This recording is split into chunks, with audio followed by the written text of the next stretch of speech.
तेव्हा वहिनच माणसं मरत होती. 100. आमचं वडील 111 वर्षांनी वाढली. 111. 111 वर्षांनी वाढली. आतापर्यंत आपल्याला 40 वर्षात कोणी तर आला बी नाही. हां 40 वर्ष आपल्या दाराला दरावजा बी नाही. नाचणी म्हणा, वरे म्हणा, हे धान्य हां व तांबसाळी पहिली पिकाची बात होती. ह्यांना हे बाजारी खत नव्हतं. तांबसाळी म्हणजे भात बांध, भात लावगड कर, गुरं वळ किंवा बांबू धंदा कर, हां हे असंच उद्योग. अडाण्याला काय उद्योग आहे तो? हे डुकराला जनावरांना बंदी आली का मारायची, तेव्हापासून आम्ही शेतकऱ्याला सोडून दिले. जनावर तर ठेवून देत नाही शेत. घरात लाईटच नाही पहिल्यापासून. पहिल्यापासून लाईट नाही. मग गेले किती वर्ष तुम्ही आता अंधारात असं?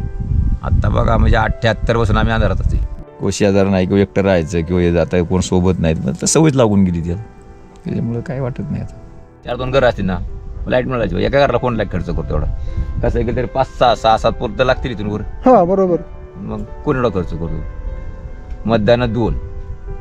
हा ते महत्वाचं आहे. 2 मतदानाला जर 10 लाख रुपये खर्च होतो, कोण खर्च करतो सांगा ना? ही घरं जे छोटी बांधायची ना, वाऱ्या वादळामुळे उंच घर नाही बांधायची. त्याने काय होतं मग? बिगर फॅनची हवा कशी सुंदर हवं डोंगरात आपलं मस्त बघी. आहे का टेन्शन. पैसा पण द्यावा लागत नाही त्याला.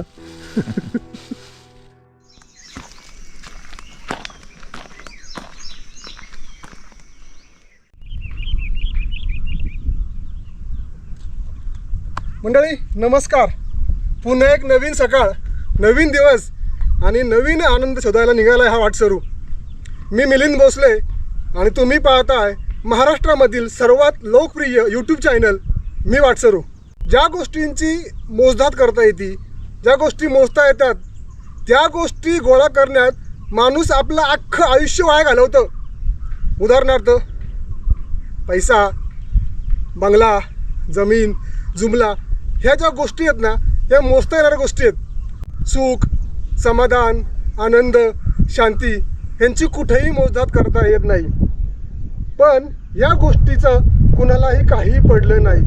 जवळ पैसा नाही, पण सुख, समाधान, आनंद ह्या गोष्टी भरभरून असलेल्या असे एका आनंदी कुटुंबाला आपण आज भेटायला आलेलो आहोत.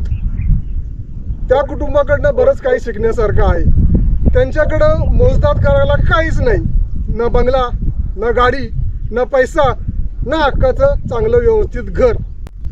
तरी पण ते लोक सुखी आहेत, आनंदी आहेत, समाधानी आहेत. त्यांचं हे समाधान कुठं लपलंय? त्यांना हे सुख कसं मिळतं? त्यांना ही शांतता कशी काय मिळते? हे सगळं आपण या व्हिडिओमध्ये पाहणार आहोत. खूप कमी वेळ आहे ह्या व्हिडिओचा, हार्डली काही मिनिटाचा व्हिडिओ आहे. तुम्ही तो नक्की पहा, कारण कल हो ना हो, उद्या पैसा असेल पण वेळ असेलच ह्याची काही गॅरंटी नाही. पोटभर अन्न मिळवण्यासाठी प्रत्येक जीवाची धडपड चालू असते. पावसाळ्याची चाहूल लागताच या मुंग्यांची धावपळ पाहून मनात विचार येतो की माणूस उगाच भौतिक सुखाच्या मागे धावून स्वतःची दमछाक करून घेतो. शेवटी हाती काहीच उरत नाही. गरजेपुरता पैसा कमावून हा पुरुषार्थ आहे आणि तो कमावलाच पाहिजे. पण समाधानासारखं शाश्वत सुख दुसरं कुठलंच नाही, हे नेहमी लक्षात ठेवायला हवं.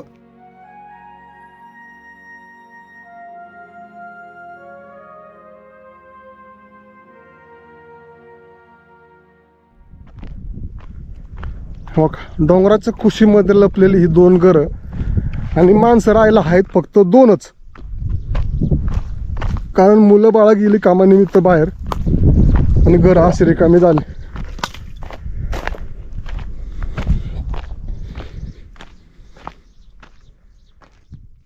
तसं पाणी आपल्या जवळ आहे, थोडं पाणी, थोडं म्हणजे आतापर्यंत पाणी होतं आपल्याला, जनावरांचं बागत होतं, आपलंही बागत होतं. आता 1 महिना झाला पाणी आपल्याला कमी पडले. आता महिना म्हणजे पियाला पाणी आम्ही खाल्लं जाणतो, पण गुरांचं जनावरांचं पाणी तिथं बागत अजून. मग जर इथलं पाणी संपलं तर मग गुरांचं काय करतो? मग तिथं खाली टाकीऊन यायची. ते गायचा रात्री काल सोडलेला गाय आला नव्हतं, रात्री घरी आल्या नव्हत्या आल्या. सकाळी भेटल्या इकडे पायबीच्या बाजूला. त्यांच्या मागं कोण गावर नसतो? नसतं नसतं. आता एकदा पाऊस झाला ना, त्यांना गावारी नाही. मग पाऊस झालाय पण ते आपोआप घरी येतात. आपोआप 6 वाजता इथं ठेपणार येऊन. आता काय जरा वनवं गेलेत ना, ते जरा ठोंब फुटलेत ना, त्याच्यानं कुणडे बापालतेत गुरु, म्हणून त्यांना गावारी. आता एकदा एक वळीव झाला की त्यांना गावारी नाही. मग ती काल चुकलेल्या गाय जनावर रात्री 6 वाजेपर्यंत इथं होती. 6च्या नंतर गेली पायब्याला गेली. मग त्या गावल्या कुठं पायब्याला सापडले कधी सकाळी डोंगरात सकाळी सकाळी.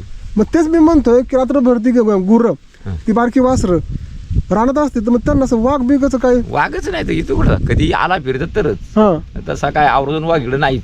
टोटल 10 गुरु आहेत. मग त्यांचं दूध बीत काय करतो मग दूध आपलं घरीच खायचं. सगळं दूध माझं डेअरी बिरी नाही तुमच्याकडं डेअरी आहे हां आणि गावावरून जर दूध घेतं कोण. आता पाऊस झाला चारा झाला की दूध होतं. हां चारा वाळला की दूध वाळलं. मग गवळी काय गवळ्याला आता त्याचा फायदा आहे उन्हाळ्यात उन्हाळ्यात. हां आता आपलं 10 लिटर दूध पावसाळ्यात. बरं त्याचा काय उपयोग आहे तो. 10 लिटर जर पावसाळ्यात असेल तर निम्म तरी आता पाहिजे ना ह्या दिवसात. बरोबर आहे. हे कोणाचं भात बांध भात लावगड कर गुरं वळ किंवा बांबू धंदा कर हां की हे असंच उद्योग. अडाण्याला काय उद्योग आहे तो. हाच ते उद्योग. खरं आहे. हम्म. शेत पण आहे तुमचं हक्काचं शेत इकतं नाही आपलं. हे दुसऱ्याचं करायचं. एवढं वर तुम्हाला बाबा पाण्याची किंवा लाईटची ह्याची काय सोय आहे मग ह्याची आता काहीच सोय नाही. हे डिझेलवर असेल आपलं दिवाबत्ती करायची. डिझेल आणायचं दिव्यासाठी दिव्यासाठी. मग घरात लाईटच नाही पहिल्यापासून पहिल्यापासून लाईट नाही. मग गेले किती वर्ष तुम्ही आता अंधारात जास्त आत्ता बघा म्हणजे 78 पासून आम्ही अंधारातच आहे. पण 50 वर्षामध्ये घरात लाईटच नाही मग तुम्ही कसं काय जगता तुम्ही की माणसं आहे हो का काय काय सांगा ते डोंगरात राहायचं एका घरासाठी कोण लाईट देतो. हां हा पण प्रश्न. 4-2 घरं असतील ना लाईट मिळायची. एका घराला कोण लाईट खर्च करतो एवढा. कसं आहे की तरी 5-6-6-7 पुरतं लागतील इथून वर. हां बरोबर मग कोण एवढा खर्च करतो. मतदान 2 हां ते महत्वाचं आहे 2 मतदानाला जर 10 लाख रुपये खर्च होतो कोण खर्च करतो सांगा ना. नाही हा तुमचा मुद्दा मला पटला. एक 10 मतदान असतं ना हा तो पुढे अरे हमरत वरती आला असता बस असा विषय नाही. आता त्या पलीकडची लाईन ती 7-8 घरदानकारांची वर येत आहेत आहे का नाही. त्यामुळे त्याला ती लाईट गेली वर. आपण इकडे एकलंच पडलो ना असं झालं. हे झालं तुमचं ठीक आहे तुम्ही डिझेलवर दिवस काढले हम्म. फक्त स्वयंपाक करण्यापुरती लाईट लागते तेवढं मान्य आहे. हम्म. पण आता रोजचं लागणारं पाणी ताई पाणी कुठून आणतो पाणी खाडून आणतो ठीक आहे. कुठून टाकी मी मग ती रोजची तुम्हाला वर पायपेट असते होय हा रोज नाही पण तिथं आता टाकी झाली मग आधी कुठून आणत होता आधी नदी ना वेल्ल्यात ही खालची नदी आपली आहे ती. हेच दरण झाले तेच म्हणता ना हा तुम्ही हा ते ते ते मग तिथून डोक्यावर वरती पाणी डोक्यावर डोक्यावर पाणी आणत होतं होय? आम्ही बारक्या भावाचं लग्न केलं तर आम्ही त्या नदीतून पाणी आणून लग्न केलं आम्ही इथे. अरे बापरे शिमग्याच्या महिन्यात लागणाऱ्या गोष्टी सर्व्या मिठापर्यंत काडी पिठीपर्यंत क्लिअर करून टाकायची. पावसापर्यंत आणतं कोण इथं पाऊस भरपूर वादळ भरपूर असं मुद्दे मग पावसामुळे कधी असं घराला भ्या असतं इथं असतं ना बेव अडचणी पाहिजे ना आधार थोडीशी आपली याची. हां काय होतं बाबा एवढं वरती वारा असल्यामुळे ते उडाबिडाची भीती असते. त्याच्यामुळे अशी खालपट घर बांधायची.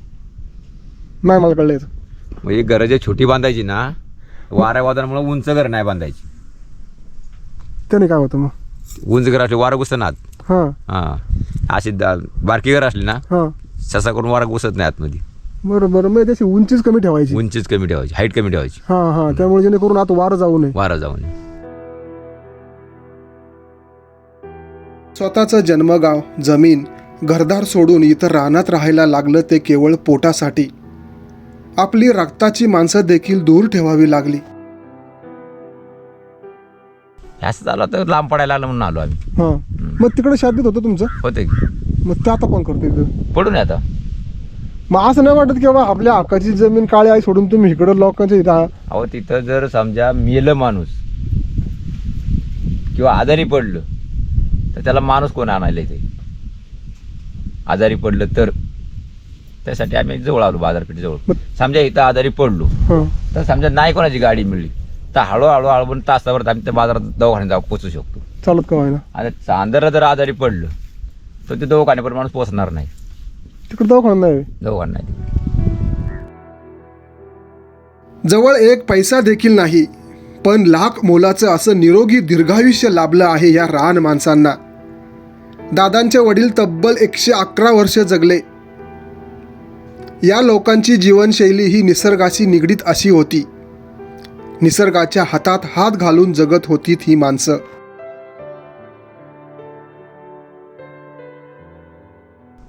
तवाची राहत होती माणसं. बिगर खताचं धान्य होतं. हे रायरोग नव्हता एवढा मोठा समाज. आता एक खतामुळे माणसाला रायरोग जास्त झाला. तेव्हा वहिनच माणसं मरत होती. 100 आमचं वडील 111 वर्षांनी वाढली. 111 वर्षांनी वाढली. आता बघा एक गिळगांडला रस्ता नव्हता आता रस्ता झाला आहे. पाणी नव्हता त्यांना आत्ता पाणी गेली. आता म्हणजे 10 वर्ष नाही प्रोजेक्ट. हा, पण मला असं म्हणायचं की त्या लोकांचं आयुष्य जास्त असं 90, 95, 100 गाठलेली लोकांनी. म्हणजे ते तिने खताचा वापर केलाच नाही ना. नाचणी म्हणा, वरे म्हणा, हे धान्य हां. तांबसाळी पहिली पिकाची भातं होती. ह्यांना हे बाजारी खत नव्हतं. तांबसाळी म्हणजे ते तांबडं भात असायचं. बरं, हम्म. ते साळीचं म्हणतात ते का? नाही, ते तांबसाळ म्हणजे वेगळं. ती जातच वेगळी आहे का ती? जातच वेगळी. ते आता नाही भात ते तांबसाळी. तांबसाळ, हळवं, आंबे महूर, हां काळसाळ, हे 2-4 जाती ज्या होत्या ना, ते आता हे इंद्रायणी निघाल्यापासून हां. त्या जाती सगळ्या बंद झाल्या. मग त्यांचं खाणं तेच का मग? हम्म. मग तुम्ही इथं करायचं आजूबाजूला काय करता का कुठं, म्हणजे आम्ही कुठं? करायचो ना, शेत करायचो, नाचणी बोरे करायचो. त्यात जनावर झाली जास्त ना, ही डुकराला जनावरांना बंदी आली का मारायची, तेव्हापासून आम्ही शेतकरी सोडून दिले. जनावर इथं ठेवून देत नाही शेत. बाजारात धान्य आम्ही गाणीत नव्हतो. आणि आता 5-6 वर्ष, 6-7 वर्ष झाली, तसं जनावरांना मारायची बंदी आली, तसं आमचं शेतच इथं वाचायच्या मागानं. या गावाच्या डोंगरावर ह्या ढेबे कुटुंबाचं घर आहे. हे 2 कुटुंबी इथं राहतात. 4 मुली आहेत आणि 2 मुलींचे लग्न झालेत आणि 2 मुली शिकत आहेत. त्या मुलींनी पण शिकावं असं दादांची इच्छा आहे. सगळ्यात महत्त्वाचं म्हणजे तुमचं अन्न, वस्त्र आणि निवारा. अन्न मिळालं तर माणूस राहू शकतो. एक वेळ वस्त्र कमी मिळू द्या किंवा त्याला छप्पर नको असू द्या, पण अन्न हे गरजेचं आहे. ह्या अन्नाची गरज ओळखून, त्याचं महत्त्व ओळखून एका माणसांनी यांना हे थोडा किराणा माल दिलेला आहे. काकासाहेब लिमन विंजर यांच्या पुढाकाराने हे थोडं साहित्य आपण त्यांना देणार आहोत. आणि तुम्हाला आवाहन करतो की त्यांना या घरासाठी एक सोलरची लाईट हवी आहे. कारण झालं कसं, इथं त्यांना मोबाईल चार्जिंग करण्यासाठी 4-4 किलोमीटर खाली गावात जावं लागतं. लोकांच्या घरी थांबून त्यांना मोबाईल चार्ज करून घ्यावा लागतो. त्यांची ही पायपीट थांबावी म्हणून तुम्हाला मी आवाहन करतो की सोलर लाईट त्यांना द्यायला सहकार्य करा. गेली 50 वर्ष दादा अंधारात राहतात. लाईट हा प्रकार नाही. रस्ता तुम्ही पाहिला मग मी कसं आलोय. आणि पाणी 50 वर्षापासून ते नदीवरनं आणतात. आत्ता गेली 10 वर्ष इथं पार्टीवाल्यांनी टाकी बांधली म्हणून त्यांना पाणी मिळतंय, पण त्यांच्या घरी अजून प्रकाश पडलेला नाही. तुमच्या मदतीच्या रूपाने त्यांच्या घरी प्रकाश पडावा अशी मी तुम्हाला विनंती करतो. त्यांना मदत करा. या व्हिडिओच्या माध्यमातून तुमच्या हातून एक पुण्याचं काम होऊ दे आणि यांच्या घरी लाईट येऊ द्या. आता धन्यवाद. घर बांधलंय, पण त्या घराला तुम्ही दरवाजा का नाही घेतले करून? दरवाजे तर करायचे ना, दरवाजे असं म्हणजे बिन दरवाजाचं काय ठेवायचं कारण? दरवाजे नाहीत म्हणून आपल्या राहतात बिन दरवाजे. नाही, पण तुम्हाला की बाबा गुरांना राहू द्या, पण माणसाला द्या नाही. काहीच बी नाही. काय दरवाज्यांची गरज नाही. काय तुमची अशी भीती मरूनच गेली का काय? भीती मरूनच गेली. बिंदास राहायचं आपलं. ते दरवाजे नाही का शनी शिंगणापूरला लोकांच्या घराला दार नसतात. अख्ख्या गावात दार नाही कोणाला? आपलं नाही दार वापरत, मोकळंच. नाही, चोराचं नको भीती असू द्या. चोराचं म्हणा का गुरांचं म्हणा, पण आपण दार वापरतच नाही. पैसे नाही तर काय चोर येऊन देतो. नाही, जनावरांचं बी नाही वे. जनावर काही येत नाही. आता तुमची डेअरिंग म्हणली पाहिजे ना बाबा. जनावर काय नाही. आता आमची दिवाळीपासून गुरं इथं बाहेर बसलेली असते. 3 वाजेपर्यंत बाहेर असतात गुरं. जसा पाऊस थांबला तशी आमची गुरं घरात नाहीत. बरं, रानात नाही येणार, इथं बसणार अख्या रात्र. सकाळच्या उठून डोंगरात जाणार दिवसभर. आमचा एकटा माणूस असला तरी भीती काही नाही. मग तेच मला म्हणायचे. बाबा तुम्ही कुठे बांबू तोडाय गेला काय आला बाबा, गरीब आहे माणूस, एकटा असतं, घराला दार पण नाही. नाही, काय नाही. शास्त्र आहे कसं काय? काय शास्त्र आपलं नशीब म्हणायचं. पण आतापर्यंत आपल्याला 40 वर्षात कोणी तर आला बी नाही. 40 वर्ष आपल्या दाराला दरावजा बी नाही. तर एवढ्या तुम्हाला अडचणी आहेत, तरी तुम्ही तर राहत आहे. म्हणजे अडचणी असून तरी राहत आहे तुम्ही. किंवा त्याचं तुम्हाला असं दुःख वाटत नाही का बाबा तुम्हाला सवय होऊन गेली का? सवयच झाली ना, काय तर सवयच झाली आता ही. कोण शेजार नाही, किंवा एकटं राहायचं किंवा हे जाता कोण सोबत नाहीत, मग तर सवयच लागून गेली त्याला. त्याच्यामुळे काय वाटत नाही आता. लाखभर जरी पगार असेल ना, लाखभर तरी पुरतही नाही. माणसाला आयुष्य फक्त 50 वर्षाचं आहे, 50-55.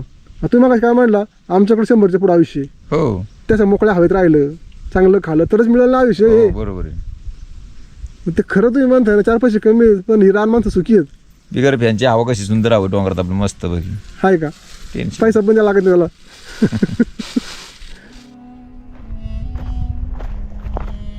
म्हणजे तुम्ही पाहिलं असेल बघा, ह्या आजूबाजूला अख्ख्या डोंगरावर समोर फक्त एक घर दिसते. आता अख्ख्या खोऱ्यामध्ये एकही घर नाही. आणि हे दादांचं इथे एकमेव घर आहे. पावसाळ्यात त्यांना एवढा इथं पाऊस असतो ना, कधी कधी घराची छप्पर पण उडून जाते, एवढा वारा पण असतोय.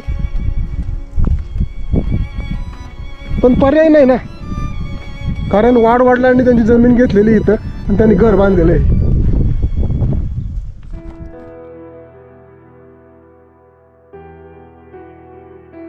मंडळी, केवळ काही मिनिटं शहरात लाईट गेली तरी आपण बेचैन होतो. एक दिवस पाणी कपात केली तरी तारांबळ उडते. पावसामुळे रस्त्यात खड्डे तयार झाले तर सरकारला आपण शिव्या शाप देतो. काहीही तक्रार न करता पिढ्यानपिढ्या समाधानाने राहणारी आणि भौतिक सुखाची एकही गोष्ट जवळ नसलेली ही रान माणसं खऱ्या अर्थानं श्रीमंत वाटतात मला.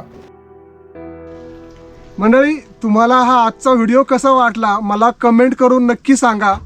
आणि ह्या दादांना तुम्ही 100% मदत करा. गेली 50 वर्षे हे कुटुंब एकटं राहते, ते पण अंधारात.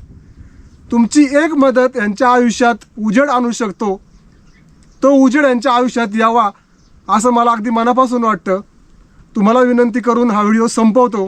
पुन्हा एकदा भेटूया अशा एका नवीन वळणावर, नवीन आनंदात आणि एका नवीन कुटुंबासोबत. तोपर्यंत धन्यवाद. हो, सर्वात महत्त्वाचं मी पुन्हा सांगतो की तुम्ही जर चॅनलवर नवीन असाल तर सबस्क्राईब करायला विसरू नका, जेणेकरून तुम्हाला नवीन व्हिडिओचे नोटिफिकेशन लवकरात लवकर मिळेल. चला मंडळी, धन्यवाद.